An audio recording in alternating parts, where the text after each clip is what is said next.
you used to be a client of mine. That is true. Right? Let's tell our viewers that. Let's talk a little bit about what the Sting of the King does. Okay? The Sting of the King is definitely a sting. I can tell you firsthand. Definitely a Sting of the King. But you know, I was in the best shape that I had been in a long time, working out with King. He's definitely a great trainer, great motivator. He inspires you. He inspires you to try and eat well, to think all the time about you know what your goal is. So.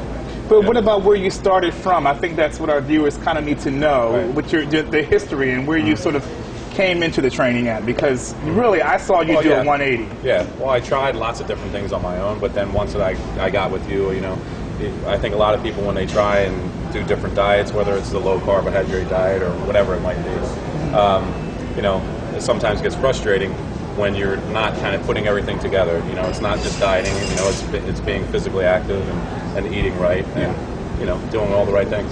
Yeah, and I also think that most people, we actually use the gym, but we probably very rarely really used a lot of the machines, right? Yeah. We used a lot of stability balls, and we used a lot of the exercise bands. Yep. It was more of a lifestyle fitness coaching, and I think that's what you were surprised of more than anything. A lot of core stability training, and that's what really began to change your life. Right. Yeah. So now, at this point right now in your life, where do you see yourself going with health and fitness? Well, you know, I think we all have our ups and downs at times. And, that's why it's lifestyle. Yeah, exactly. So, you know, I'm looking to get back into, you know, trying to bring it all back together.